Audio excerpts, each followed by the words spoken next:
Uh, Welcome back to I-86 After Dark, everybody. It is Ginger Hammer and Buffalo Bob here, and today our featured guest, we're happy to have him here, former NHL goaltender with the New York Islanders, Kevin Poulin. So, Kevin, welcome to the show. How are you doing? Good. Thanks for having me, guys. Absolutely. Absolutely. And you know what? I got to tell you, we've been trying to book this for months and both of us have been kind of busy lately. So I was like, what's a good time to get him to come on the show? And I was like, he's probably going to be focused on the Olympics. So let's just try to get him in there before that because all of Canada is probably going to go crazy for the Olympics. Yeah, it's crazy here.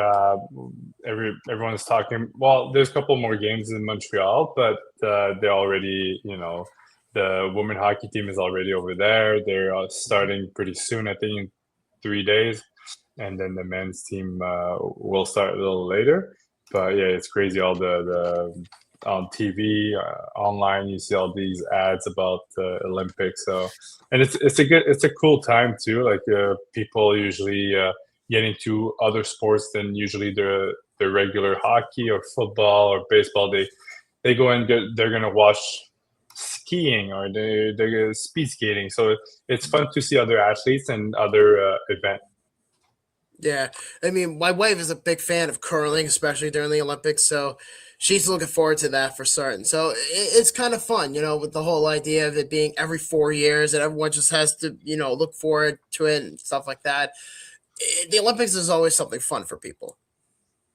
Yeah, I mean, especially for the athletes, because I've been on both sides. Like this year, I'm as a fan, but I've been to the Olympics and I train with people that they're all their NHL is the Olympics. So I trained with Michael Kingsbury, the skier, and it was pretty cool to be there with him and see the athlete side of it. And they work so hard for so long and they compete, and it's fun to see them like at the Olympics, even if they don't win a medal. It's the reward for all the hard work they've been doing. Yeah. Yeah, I mean, and these guys train for years too, and I mean, sometimes they'll go like three or four Olympic games, and just great to see all the different events, even outside of hockey. I mean, Bobby mentioned curling, and actually, I live pretty close to a place just right across the border from me where they have that. But of course, you name everything else like skiing. You mentioned, of course, bobsledding, luge, skeleton, anything else you want to throw in there, and it's just a fun time. It's just great to see it every few years.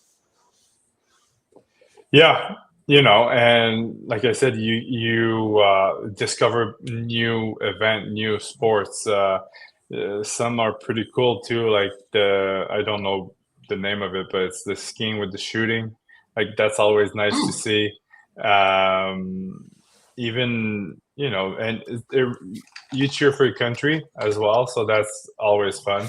You become one as a country, and you cheer for Canadian or American athletes, and you want them to do well, and it's all the support. I remember we received letters when I was there from fans all over Canada, and it was a pretty cool experience. That's That's actually awesome. pretty cool. That's actually pretty Yeah, cool. yeah. And actually, what you're thinking is the biathlon, where they do the cross country skiing with Yep. rifle shooting. Yeah, no, that's pretty cool. It depends where you're from, but in Quebec, it's not very popular. But it's always nice. It's always pretty cool to watch on TV. Yeah, that's awesome. That's awesome. And I was gonna say real quick before we get started. I know you mentioned with Quebec, and I was gonna say one of the places I have on my list that I would love to catch an NHL game is in Montreal. I would absolutely love to see one of the original six teams. So just for anyone that has never been there and wanted to check it out, what are some things that you would recommend, or what kind of experiences have you typically seen? I went a couple days ago, actually, Montreal versus the Avs, Colorado, and it was a crazy game. Montreal won 7-3. It wasn't a night for the goalies, but it was a fun night for as a fan, and just show up early, just embrace the whole experience. Watch the warm up, and it gets pretty busy even during the warm up time. and it gets pretty loud as well. I played in all NHL rink, and Montreal is top 2, top 3 loudest for sure. It's I think it's our European way. You know, we're loud, we like to cheer, and all those sing along songs that get people going. Without a doubt. So, Tom, would you like to kick us off?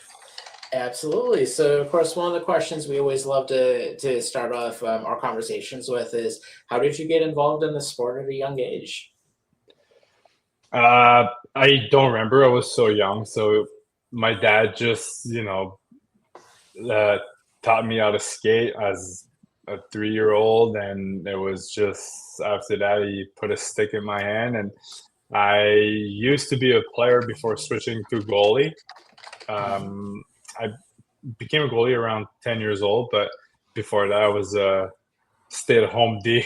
I was, blocking shots and clearing the front of the net, especially at a young age. And we did a parent kids game, and I wanted to try goalie. And after that, I told my dad I wanted to be a goalie, and he's like, "Are you sure?" I'm like, "Yeah," because I was around probably like 10 years old, so it was starting to be a little late, but turned out pretty good. Yeah, and I'm pretty sure it's funny you say that because I'm pretty sure Patrick Waugh started late as well. Is I think he started playing goalie when he was about 12 years old, and for a lot of kids in Canada or anywhere really that's learning how to skate, anywhere with ice, particularly, a lot of kids start skating when they're like 3 or 4 years old. But I remember reading years ago about when Patrick Waugh first started playing. I think he was a forward, and then his dad said, "You should try out playing goalie," and he said, "I'll give it a shot," and the rest is history. Yeah, Hall of Fame career. Yeah, probably his skating was probably like mine, so his dad was like, "Yeah, I think you better be a goalie." I wasn't the greatest skater, but for me it was just a passion. I remember just playing in my basement knee hockey. I was always a goalie, and it became natural for me to want to play goalie and save pucks. I don't know why. It's just natural. Absolutely. But you know what? Every kid wants to play in the NHL, so you got to start somewhere, right? Yeah, but even when I was younger, I wasn't really thinking about playing the NHL. I was just playing for fun, like having fun, and every step along the way, I was never looking too far ahead of me. And I remember when I was U11, I was the next year I would be U13, and I was like, all right, I want to make the best team. I want to be make the top team. And then the year after was the same thing with the newer level, and I didn't really thought about making the NHL for real. Like, like you're always dreaming in your basement, you're winning the Stanley Cup, and you're making those stories in your head. And but like realistically, I thought about it when I was probably in junior more. Very nice. But you know what? And speaking of juniors, because, honestly, you broke out at a pretty young age. And I think they said you started at 16 years old. And you ended up playing in the Quebec Major Junior Hockey League for the Victoriaville Tigres, a.k.a. the City of Furniture. What the fuck kind of nickname is that? Tigers. I have no idea. They probably have a lot of furniture or like stores that make furniture there, but yeah, it's a small town. It's between Quebec City and Montreal, so I wasn't too far from home. For me, it was pretty good. Had everything I needed. It's more like a farmer town, blue collar.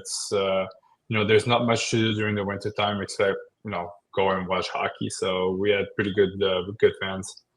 Yeah, because I was going to ask you before I got to that whole City of Furniture comment is that you started at 16 years old in 2006, and you had a big, role in the minors at that young age, and then moving up to the Quebec Major Juniors. But what was, in your opinion, the biggest culture shock moving from the minor leagues into the Quebec Major Juniors, and how did the veterans on that Tigre squad help you adjust? I feel like usually there's like a year difference between players. You know, if when you're 10 years old, you play with either 9 or 11 years old. So, you know, it's the same age. When I came in early as 16, I would be playing with 20 years old.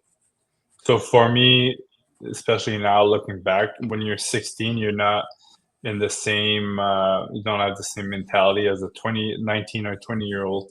So I think it helped me. Prior to that, I went and played in Notre Dame in Saskatchewan. Okay. So that really made me mature faster, leaving home when I was 14. I wasn't speaking much English back then as well. My parents they're not fluent in English. So I went there, like new school, everything was in English, new dorms. It was pretty strict as well. It was really great for hockey. But when I came back home, I was like, all right, I'm way more mature than other 14, 15 years old teenagers. So it made my transition in junior easier for me because I'm like, I'm only an hour away, an hour and 30 minutes away from home. So I'm like, this is basically, I'm still home. So I wasn't really missing my family or anything, but hockey wise, it was pretty good. Veterans were pretty good with me as well. Back then, I always had a good confidence in myself too. I was a first rounder, third overall in the queue, so I didn't know I was gonna make the team, but I knew I had good chances, and came in ready in training camp, and the rest was history.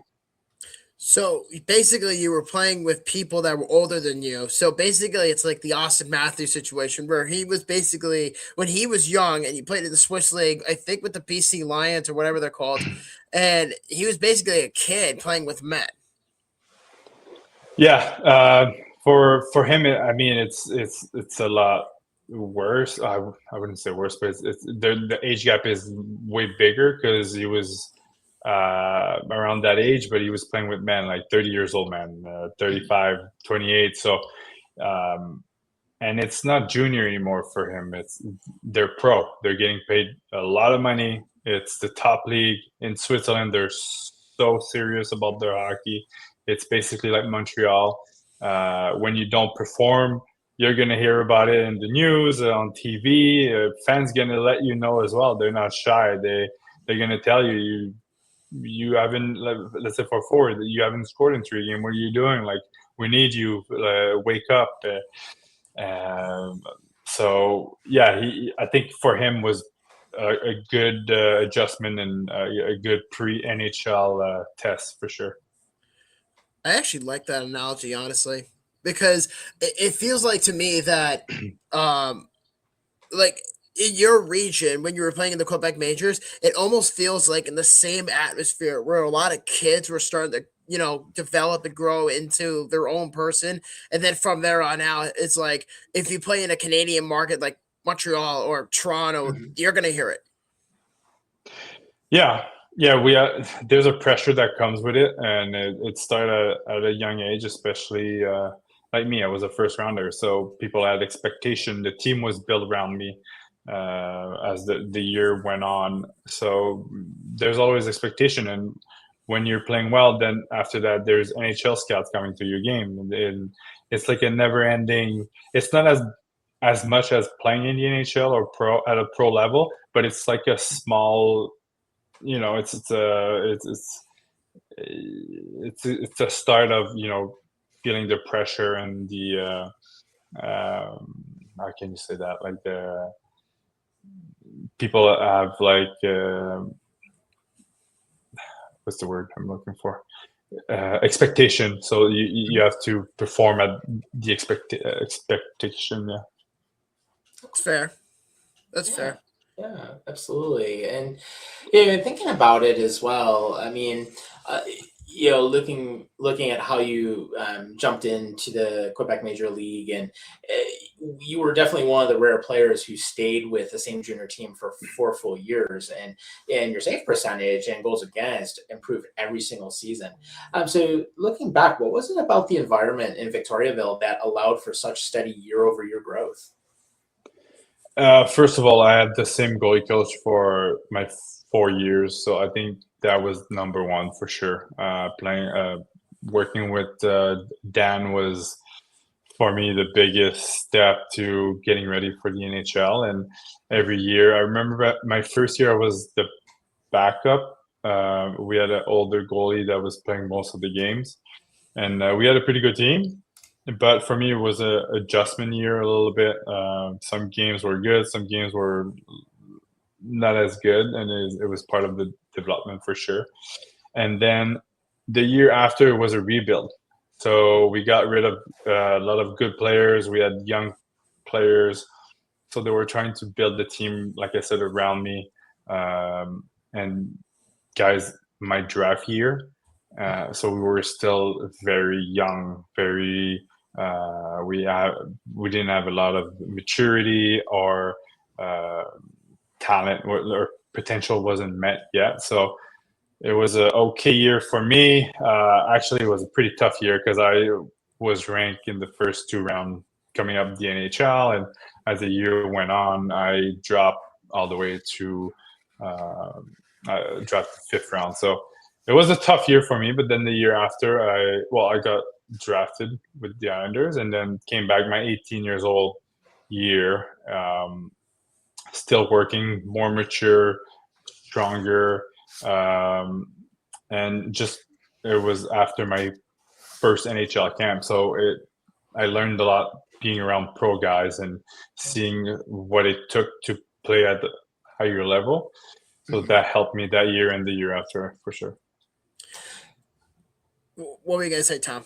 Yeah, and I was going to say, and it's interesting that you bring up about the rebuild that took place also, and for those who may not follow the the Quebec Major Junior Hockey League, is it kind of similar in a sense where some of the junior players can be traded among teams, or is it generally where they move up into the pro leagues, or how does that typically work? Because that was actually pretty interesting, because I hadn't really thought about that before.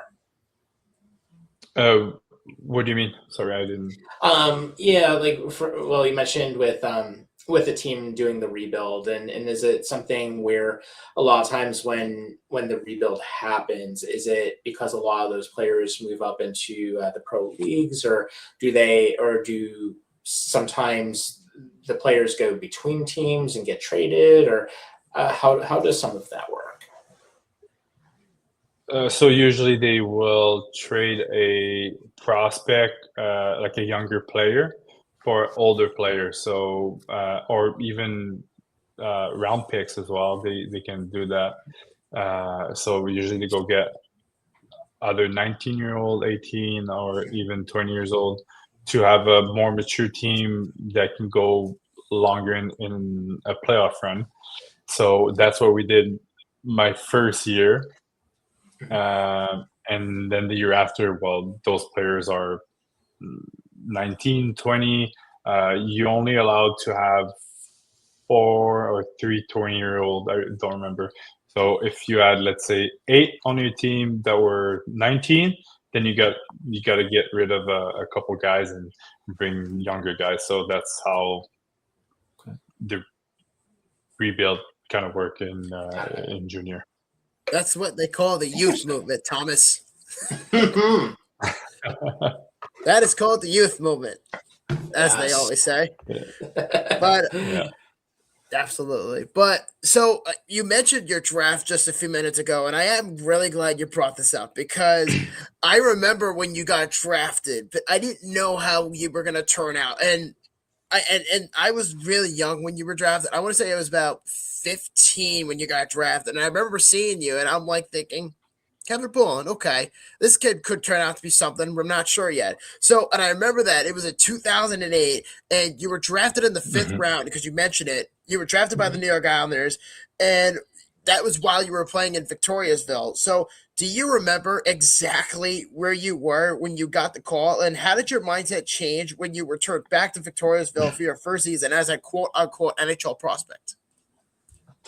Um, well, back then the players were going to the rink, right? So it was at the in Ottawa. So we were at the Sands Arena. It was Canadian Tire. I don't know if it's still the same name, but uh, I went there for Friday. Friday was the first round only. I knew I didn't have any chance, but just I had friends and like other people I knew that could be picked. And then the next day were the second to the eighth round, I think. So you just sit there and you wait for your name to be called. And like I said, I didn't have the best year, my 17 years old year.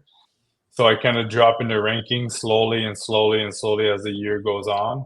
I went on, and I just remember I was like, it took so long. It felt like hours and hours and hours, and I was like, like when am I gonna get picked? I knew I was gonna get picked, but didn't know when or where. So when they called my name, I was pretty very happy. I had a lot of good talks with the scout at the combine, because I went to the combine, and I remember talking to the Islanders scout at least 3 times. So I knew they were big on me. I just didn't know if it was going to happen or not. Well, I was gonna say is I remember seeing your board and when you came in, and I was just like, okay, I want to see what this kid could do, but it's probably not going to happen because they say goalies take a while to develop in the NHL. So I'm like, okay, let's see what he could do when he gets ready to be called up. Because I remember when you got drafted, the goaltending tantrum with the Islanders at that time was just so sandwiched in between because you had guys like Rick DiPietro, you had Wade Duplowitz, you had Yan Denis in the AHL in Bridgeport. It was just a very sandwiched group. And I remember I'm like, how are they going to put this kid in with this trio if, if he has to develop? I mean, it's fine 3 years in, but what are they going to do in years 3 and 4? I mean, are they just going to keep DP because his contract sucked? Or is it just because they have to move for somebody else just to make room? Like, I remember vaguely remember when DP got hurt is when you got the call. Yeah, so that was my first year. It was around beginning of January. I got the call when, well, he got injured, and they called up the other goalie, older veteran goalie, Nathan Lawson. So he got the call to go up, and because they had Dwayne Rolson and Rick DiPietro as a tandem my first year. Yeah. So Ricky didn't get hurt for the half a year. So they're like, all right, he's back. He's healthy again. We can trade Rolly to get something back, and we have another goalie in the AHL that can back up Ricky. So they traded Rolly to Tampa Bay. And then a couple of weeks, I think 2 or 3 weeks after, Ricky got hurt again, and I got the call. So yeah, it was me and Nathan Lawson who were sharing the net in Bridgeport that were now on the island playing for the team. Nathan Lawson. I haven't heard that name in such a long time. Yeah, it's crazy. Yeah. Well, I mean, that's like 16 years ago. So yeah, it's a long time ago. Right? And no one hears about him anymore. It's crazy. I mean, you became more recognizable than he did. I'm not throwing jabs at him, but like it's kind of crazy when you look back on it from like right now to when you were in the NHL. It's crazy. Yeah, and then after I started playing well, I remember I didn't get the call starting in Edmonton, but I came in pretty early, and I did a pretty good job. And after that, I got a couple more starts, and everything went very well until I got injured, unfortunately. Yeah. Was it Marty Biron in that reign too? Because I remember he played for the Islanders for like a year and then he went to the Rangers. I don't really remember if he was within the system because you mentioned Dwayne Rolson earlier.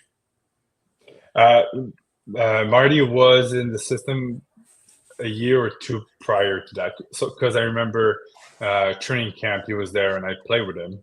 And funny story, we were in Calgary playing a preseason game, and he still has his junior skates that he used in junior, but he would use like a whole roll of tape on each half on each ankle just so they can still work properly. And I was like, this is like, as a 18-year-old, I was like, man, you're playing the NHL, you don't need to do that. But some goalies or players that just love their old stuff, it feels good. And even for me, I remember having new gear.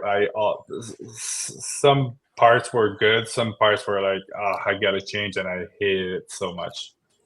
Yeah, it's kind of crazy because those two guys, Marty and Dwayne are like legends at Buffalo. And I can tell you, this guy was watching Marty for like 15 years. It's insane. He still does color coverage on TV over here too. He's actually part of the Sabres pregame and postgame shows and the intermission reports. So him, Rob Ray, they're both a tandem. Yeah, I see his clips online. So he's very good with media. Yeah. He speaks very well. He's well spoken. He can explain, like a POV of a player or a goalie, and he can translate that to fans. So it makes him very good at his job. Yeah, sounds about right. Yeah. But Tom, I believe you have the next question for Mr. Poulin. Absolutely. So, of course, you made your debut in relief against Edmonton back in 2011, and of course, a lot of times rookie goaltenders coming into their first NHL game action. Sometimes it can be a little bit nervous, but you stopped every single shot that you faced that night. And what was the feeling that you had in the locker room after you got that first taste in the NHL? I was pretty excited. I didn't expect it. It wasn't supposed to start, so I think that actually helped me. I didn't have the pressure or the stress that came with your first start. I was just like, okay, this is another game. I'm just gonna show up to the game. I got to do warm up and then sit on the bench. And I remember sitting on the bench while the game was starting, and I was looking in the crowd, and I'm like, wow, like this is real. I'm actually in the NHL right now. And like I said, it didn't took long. I think Nathan scored on the first shot, first goal. I think a minute and a half or 2 minutes later, he got another shot, rebound, goal, and Cappy was like, "Pulley, you're going in." I was like, "What?" Like I was so like surprised. It's only 2 goals. And I know it's early in the game, but I didn't expect that. And then everything came like into reality. My legs were so heavy. I remember putting my mask, grabbing my stick, and skating to the net. I was like, "Oh my god! Like this is all right. This is it." Yeah, But I was fortunate enough. Yeah, the butterfly stress, but it was still early in the game. I was still warmed up. So I got the first shot, and then I'm like, all right, like I made the first save, like I'm good to go now. It's hard. Like once you're on the ice, it's different. I feel like you have that tunnel vision. Then when you're sitting on the bench, you look at the jumbotron, you look at the fans, like you see all like everything. Usually when I play, once I'm on the ice, it's just doesn't matter if it's junior, NHL, AHL. It's just there's a puck, I have to save it, and that was my mindset my whole career. So basically, your debut was like another game in the juniors, but except it was in the pros at that point. Yeah, I mean, yeah, no, it wasn't really like another game. It was just like it's the start of making save it after save, and it gave me confidence more and more as the game went on. And we lost 2-1, so didn't let the goal in. I'm like, all right, I can play in this league. Like, there's no problem. So for me, after that, I was like, any game was, I can win. So it gave me a huge confidence boost for the future games. Right. And what's really funny is that I remember that Edmonton game, and I'm thinking, he played pretty good at that time. I mean, it wasn't his fault by any means, and the Islanders in general were just not great. I remember that, and I was just like, well, they're not great at the moment, but they could probably build around this Poulin kid, when he starts to develop and plays more games. Because I remember that year in specific where they weren't going to make the playoffs, but I remember they had guys on that team like Tavares and Grabner and Molson. That was when that big top line with the three of them scoring together, Oposo, Tavares, and Molson. I remember all those guys together, but it was like I was saying to myself, young, 15-year-old, 17-year-old Bobby's like, if they could, develop around Kevin Poulin, maybe they can actually make some noise in the playoffs in the very near future. But it just never happens. But my dad, though, was a season ticket holder for 35 years. And the most funny thing about that is that the majority of the games I used to go to that year from beyond 2011 were the games where you were playing. I got to watch you live. So I just want to say, on behalf of like the Islander fans, I just want to say thank you for at least representing Long Island. Well, it was. I always took pride wearing that jersey, wearing that logo, and I know it comes with a lot of history. The history was rich. I remember when I was there, the team was struggling, so it wasn't as a great destination for players to go play there. But for me, it was always, it's like your first love. They drafted me. They gave me my first chance. They gave me games, so I was always excited to play. And I was looking back at my career. I had the most fun on Long Island. I was young, very young. I wish I could have stayed more and more development around me, and maybe with all the injuries I had, maybe that kind of slowed me. But it would have been fun to start and finish my career there. Yeah, imagine that. Yeah, I would have loved it. Yeah, it's something a lot of fans love, and a lot of players, of course, would love that too. And it's just, but there's nothing like that first game, and nothing like that experience when you get on the ice, and of course being able to really grow from there. It's always fun to see that. And and thinking about it in a sense, of course, you got to play in the old barn back at the time, and Yeah. you had ultimately gone from the Coliseum Desjardins in Victoriaville to, of course, the barn. And of course, both places, they're known for being loud. They're known for being gritty. How did the old Nassau Coliseum compare to what you played in your junior days? Yeah, I think there's nothing. Junior barns are, they're a little smaller, so it feels more cozy, louder, and people are more on top of you. But I still had that same feeling on Long Island. It's older barn. It wasn't as pretty or nice as other barns that we would go on the road, but Yeah. like I said, there's a lot of history. It was ours. Fans they were there. They were diehard, fans that were good or bad. They were there. I remember the attendance wasn't as good as other years after when I started, but people that were there, they were there, and they were true fans. And I witnessed playoff hockey at the old barn at the Nassau Coliseum, and I till this day I still remember how it felt, how it was, and it was insane. Yeah, it's funny. I was actually at that playoff game when you were there. Actually, I believe in 2013, I was at Game 4, and I believe, if I'm not mistaken, you were actually in the crease for one of the. Either it was you or it might have been Nabby, if I'm not mistaken. It was one of you two. And Nabi started every single game. I came in relief twice. Um, I think both times were in Pittsburgh, though. But yeah, it's just sitting on the bench. I remember it was so loud.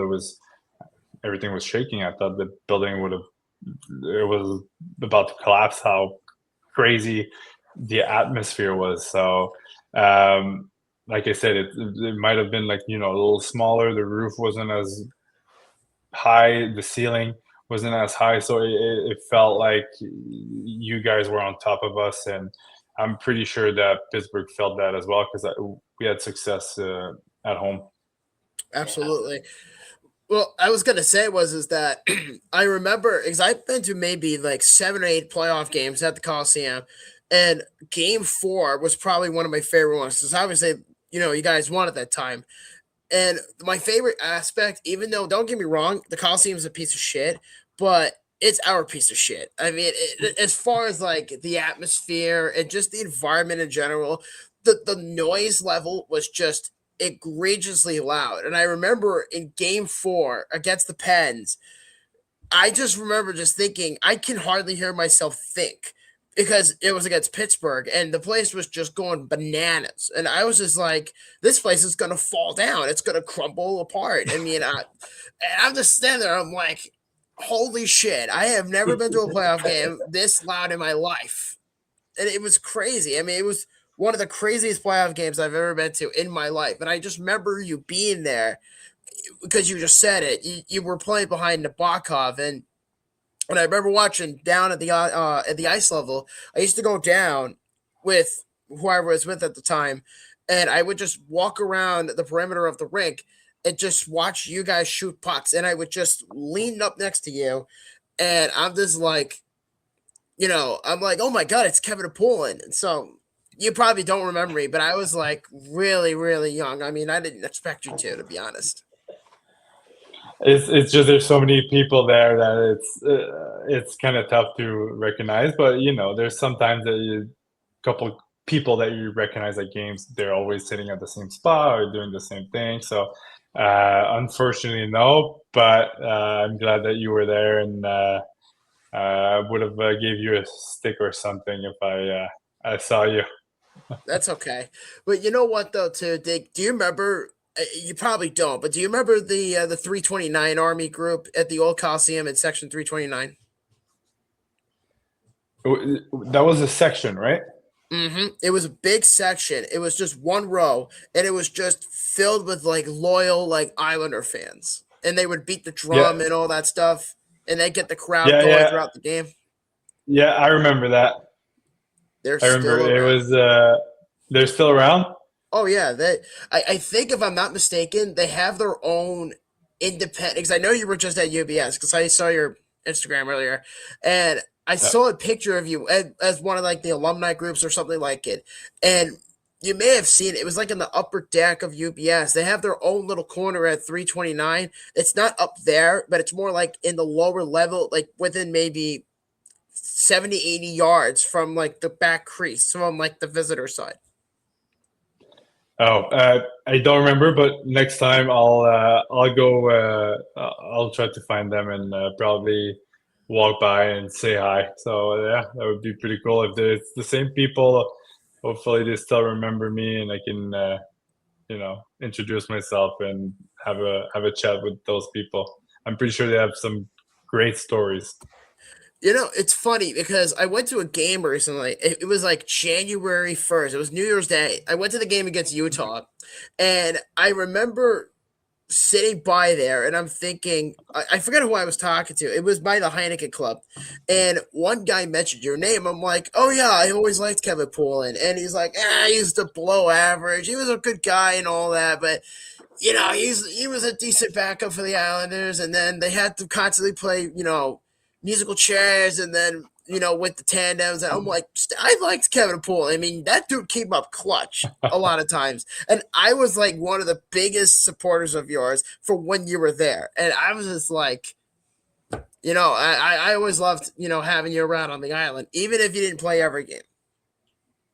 Yeah, no, like I said, it was always a pleasure for me to be there, and yes, it was.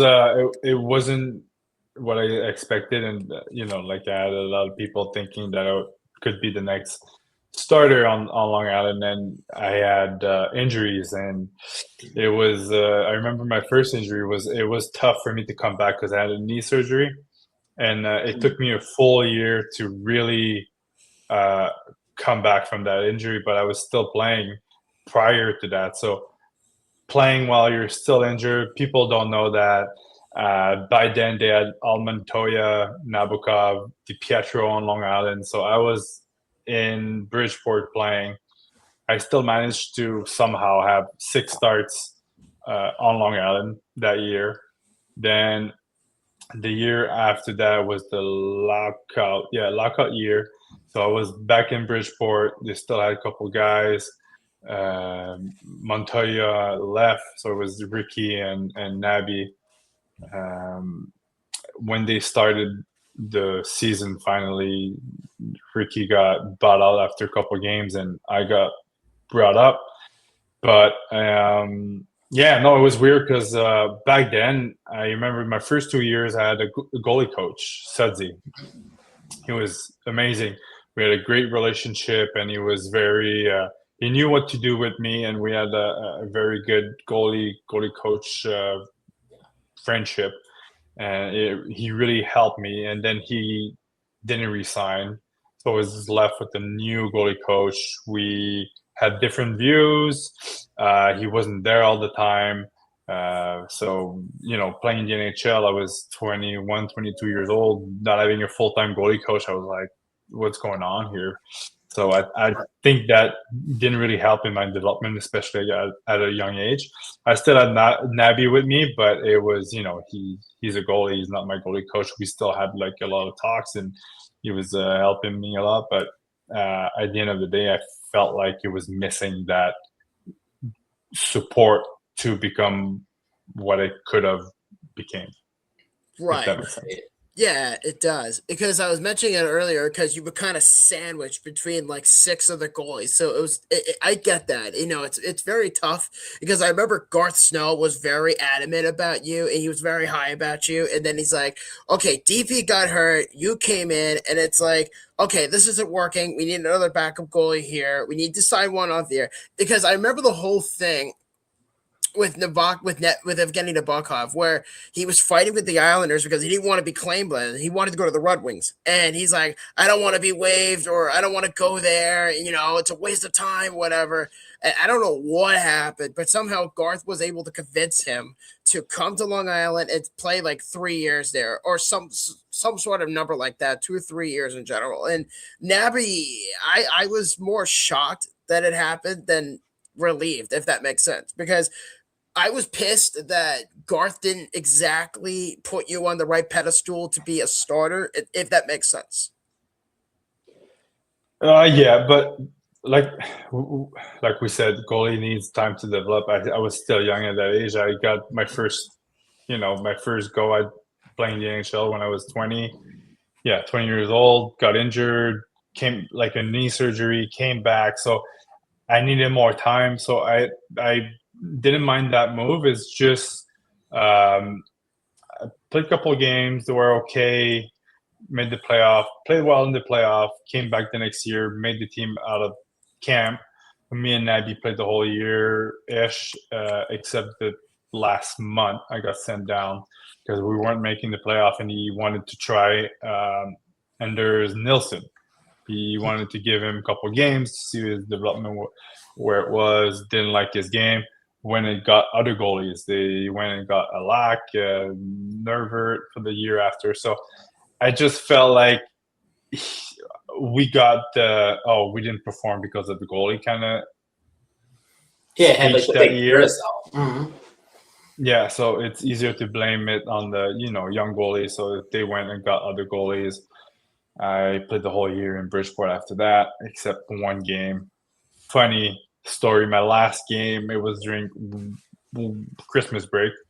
So Bridgeport, we had a earlier break, so I left to go home. So I was in Montreal, and I think the game was on the 23rd, and I was home since the 21st. So didn't practice for 2 days. I was home, family, we're little Christmas party in there, and then I got the call. I think it was the night before. They're like, "Hey, you got to go to Buffalo." I was in Buffalo. You got to go to Buffalo. Alak is not playing. The other goalie is sick or injured, so you're starting. I was like, are you serious? Like, I've been home for 2 days, no practice, nothing. So I got into Buffalo. I got like a pregame skate, then played my last game in the NHL there. We lost in shootout, and then that was it. Damn. Yeah. What a shame. But I was gonna ask you earlier because I got sidetracked a little bit. Is that during that time with the Islanders, you had the chance to play with all the other goalies you just mentioned, guys like Yaroslav Halak, Evgeny Nabokov, DP, and then of course Al Montoya, one of the most underrated goalies I've seen in the NHL in the last 15 years. Who to you, of all the people you got the opportunity to play with, had the biggest influence on your professional routine? And me and Ricky weren't really talking. With all the injuries, he was in and out. I was the young guy. I was having early success, so we had like we respect between each other, but we weren't really chit chatting that much. Al Montoya came in while I was injured, so I wasn't really around the team, and we only spent like a year. I was up and down a lot, so good respect. But I think Nabokov was the most who had the most impact on my career. How not playing style, because obviously he had his own technique and style. Maybe a little more old school. I was more like a new age goalie. Both like more athletic but more technique. But he was very about the game and talking and. Like I said, when the goalie coach wasn't on the ice, we spent time together. We were still doing drills, but it was me and him.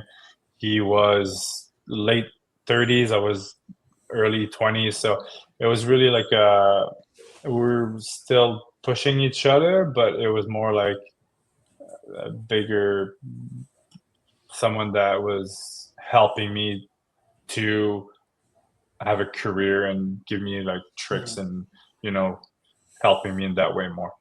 Yeah, kind of like that mentorship, and giving you some ways that you can continue with that development and being able to grow. Yeah, and sometimes, especially on bad games, he was like, "Hey, like it's over. Let's focus on what's coming, and there's nothing you can do."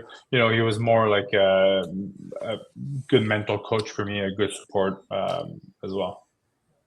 Absolutely. Awesome. Yeah. And then I got one more question on my half, and then I'm gonna give the last two to Tom because he's been kind of quiet. So I don't mean to do that to you, Tom. Sorry. That's the Islander fan of me. But it's all good. Absolutely. So you mentioned playing in the playoffs before, which I remember seeing you play at that early age, and you got to play in two of those games against the Penguins in 2013. And this is when they were really like at the peak of their powers. This is like Crosby, Malkin, Jerome McGinley, and Letang, Fleury, all those guys. And you posted, and for some reason you ended up posting a stellar .933 save percentage in relief of all of that. How the hell did you do that, by the way? What is the biggest difference between a regular season Tuesday night in December and the intensity of an Islanders playoff series? It's so different. Like I like to say, before Christmas, there's intensity. After Christmas, and then the playoffs is through the roof. Everything is more intense. Everyone wants to win, and it's hard to explain, but you can feel it around you. There's that atmosphere. The media, you go on the road, there's more camera around you. All the rinks are sold out. It's so loud, and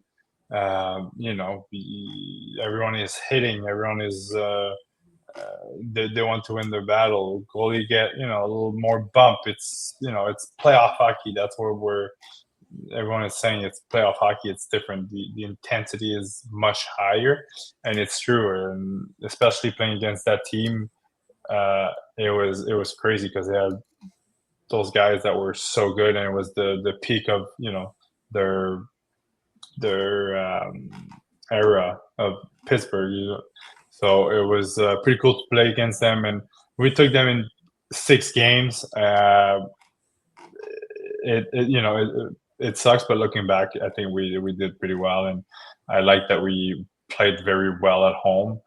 I played when we were on the road, came in relief, and usually when you came in relief, the other team kind of slows down a little bit. So maybe that explained my save percentage being so high. But yeah, now I will always remember, and I'm glad that I was part of a playoff game and a playoff series because it was one of a kind. Absolutely. And I was saying it earlier, so I was at game 4 in that series against Pittsburgh, and I just remember it was just so intensely loud, and I'll never forget that game. As I believe you guys won that game, if I'm not mistaken. As I've been to so many Islander playoff games against Pittsburgh in my life. I've been to 3 of them, and 2013 was definitely one of them I went to. We're gonna have to look it up. It's been a while. I don't remember which one we won, but I remember I'm not sure if we did. We went to Pittsburgh, lost 2, back home, won, and then we went there, lost, and something like that. But yeah, we're gonna have to pull it up. Yeah, I also was at 2019 first game against Pittsburgh. That was the OT winner from Josh Bailey. I was at that game. Yeah, that was it was a pretty good game too. Yeah, Bailey, I played with those guys, and it's kind of funny because when I look at their team, they still have so many guys that I play with. If you go down the roster, I'm like, I play with this guy in Bridgeport, and I feel like it's not many teams that have the same core for a long period of time. But I don't know why the Islanders had, Josh Bailey till recently just retired, Matt Martin, Casey Sezikis, Brock Nelson. Well, he just moved to the Avs, but Anders Lee, all these guys, like I remember playing with them in Bridgeport, and then they're still, until recently, was with the Islanders. So it was pretty good to see them, and I always, look, even when I played in Europe or elsewhere, I would always kind of look how they're doing. Absolutely. And those are some great guys. The identity line and the Tavares. Fuck him. But in general, it's like they had a team. They had a family, like as far as like putting the core pieces together, but they just never got over the hump, which really sucks. Yeah, that's what's hard about hockey. It's so tough to win, a best of 7 game that it's sometimes you need a little bit of everything.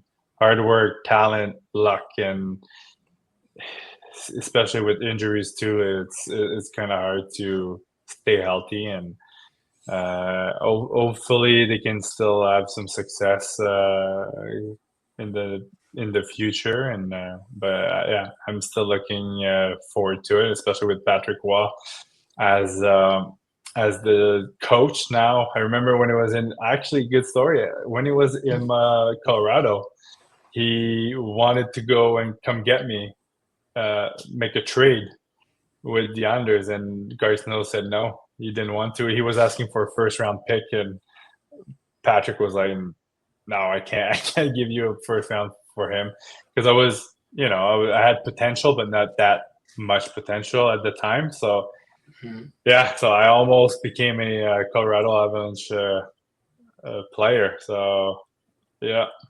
Wow, this is new to me. I had no idea this even happened. Yeah, those, it's this little story that you only the players or the agent knows, and I, like, my people around me knows, and my family, but not the Islanders fans know. I think you guys are the first I'm telling the story. Wow, Oh, that's awesome. that is truly awesome. Thank you for sharing that, as I had no idea that even happened. Yeah, so, but you never know. Maybe I would have had a shorter career there, but no, I'm happy that I stayed on Long Island, and I remember a lot of good memories. My firstborn was born in East Meadow, so he's a Long Island guy. So he loves to tell people like, "Oh yeah, I'm from New York," but he doesn't remember because Nice. we moved not long ago after that. So Damn straight. That's the way to be.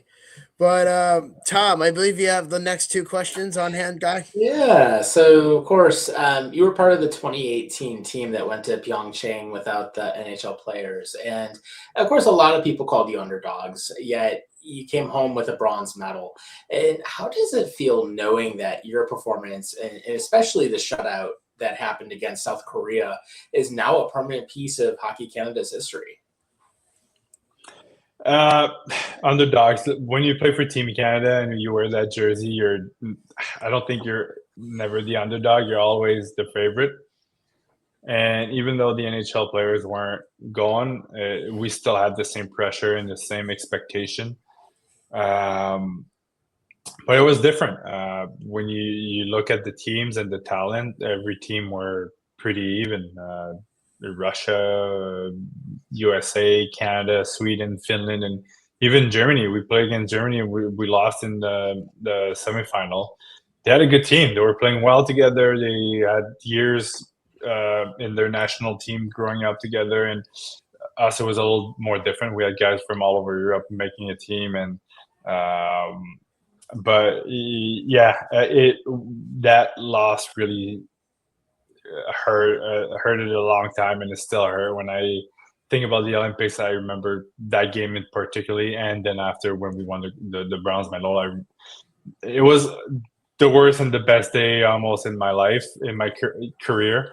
I remember my family was there too, so it was nice to share that with them. And winning an Olympic medal wasn't on my bingo card. To be honest, just playing the NHL, I was really happy. But because I remember when I was younger, I remember it was Patrick Waugh, Marty Brodeur, Roberto Luongo. So all these guys were, the top of the top of top playing in the NHL, and now I'm playing at the Olympics. I wasn't expecting that, but it was I'm gonna keep some great memories for the rest of my life, and I still have that medal with me at home, so it's a good feeling. Yeah, that's awesome, and nobody can ever take that away from you, that experience, or coming home with that. So it's one of the very few that gets that opportunity. Yeah, so no, it's fun, especially now, like showing my kids the medal, and they're like, "Oh, you went to," because they were so young, they don't really remember, but they uh, showing the medal, and now they get so excited. They tell their friends and they show their friends. So it's cool to see them be excited about that. So that's the biggest reward for me. I mean, the fact that you even have that to begin with, I think that's a pretty cool resume to have, Kevin. Yeah, no, it's as a hockey player, you want